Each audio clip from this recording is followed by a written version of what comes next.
The First Amendment was created sort of as an ideal from our founding fathers. Many of our founding fathers, as history shows us, came from countries that were where they were oppressed either by a tyrannical government or a king, or their rights to practice their own religion were suppressed by a state-endorsed church. And so one of the founding reasons that they, core reasons that they wanted to have their own country and their own constitution was to be able to practice religion freely and to also be able to speak freely. They understood, founding fathers and those who wrote the Bill of Rights understood that the right to speak freely about the government that is empowered by the people is a crucial right to keeping the society free and allowing the free flow of ideas and criticisms. So the First Amendment, it has a large impact on our day-to-day life. It allows us to speak freely of our criticisms of our government, of our elected officials, both local, state, and federal officials. It allows free expression of ideas, and it covers things that are objectionable to some people, but the Supreme Court has long supported the idea that foundation of our country and our Constitution is the freedom provided under the First Amendment to free speech, to the expression of religion. And so without that, if the First Amendment didn't exist, our life would look, a lot different. We, have examples in the world today. Russia, China are two, where speech is curtailed by the government, monitored by the government, and access to the internet is different in those countries. The ability to speak freely about your distaste of the government is different in those countries. People can be arrested in parts of the world for speaking out against their government, and in America that's just unimaginable. And so our day-to-day life sort of blossoms under the umbrella that the First Amendment provides.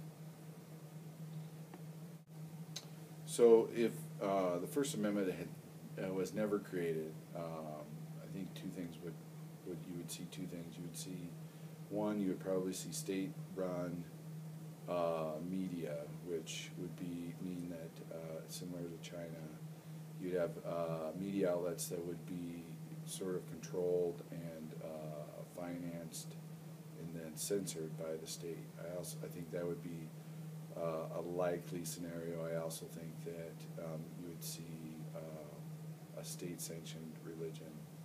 And it's hard to say what that religion would be. It's hard to say if that would change over time, as it has in other countries. But I think that certainly, the ebbs and flows of our politics in America have historically circled around religious beliefs, and so I think that those are two ways that our lives would be different now. I think it would be a much different and much more suppressed day-to-day existence by having a media that was filtered by the government and having a church that you had to belong to. This maybe in some ways, some aspects, maybe not in others. I think the freedom has a sort of is a double-edged sword. When you have the freedom, free speech that's protected under the First Amendment, that provides people the freedom to say things that are quite intelligent and quite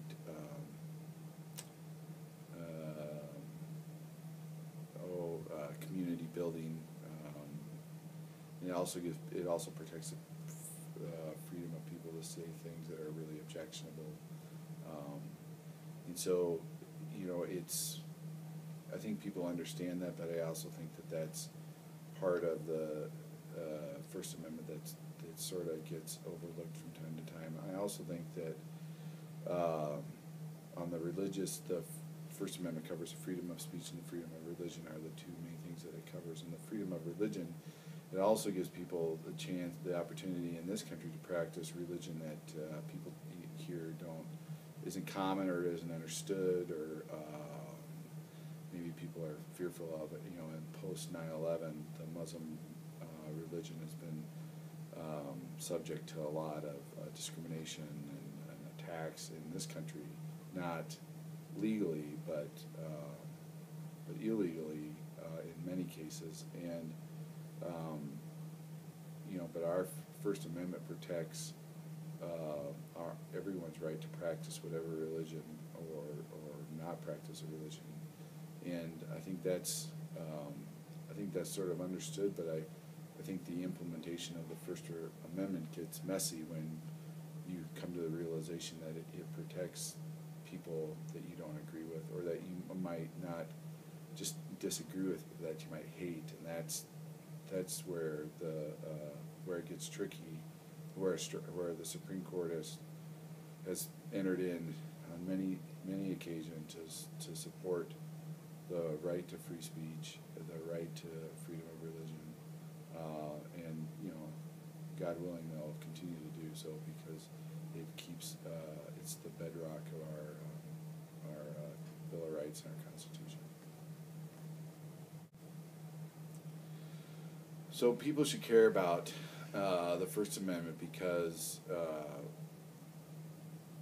without a knowledge, and when I say care, I think people should be aware, understand the First Amendment better, because without a knowledge of what freedoms you have, then it's too easy to give those up. Last week was National Sunshine Week, and what that meant is it was a week to celebrate the sunshine laws that are in states around the country. And the sunshine laws in Montana are like open meeting laws and laws that protect the public's right to access public documents and official documents. That's an integral tool in the right to free speech, because journalists like myself, we can't really inform the public without access to those documents. But too many people don't understand the importance of the connection between laws like the Sunshine Laws, laws like anti-discrimination laws, between the connection of those laws and the First Amendment, because the First Amendment, the strength in the First Amendment, comes from an educated electorate, an educated populace. If people aren't educated about the issues that are facing them, then the First Amendment doesn't really mean much.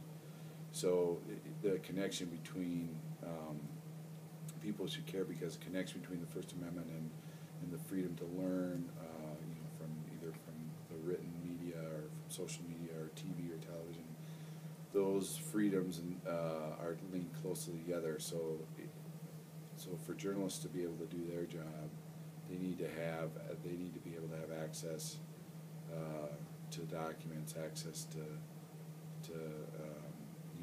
the public records. Similarly, for people to really practice free speech or their freedom of religion, they need to be able to do it free of discrimination. They need to be able to exist with and live their lives with free from hate and bigotry and other items or other crimes, and that link between the freedom of speech and those other laws is important. And so while we might not debate the First Amendment every day, we commonly debate and struggle with these other sorts of issues, discrimination and sunshine laws, which are of the bedrock of that First Amendment, which is a cornerstone of the Constitution.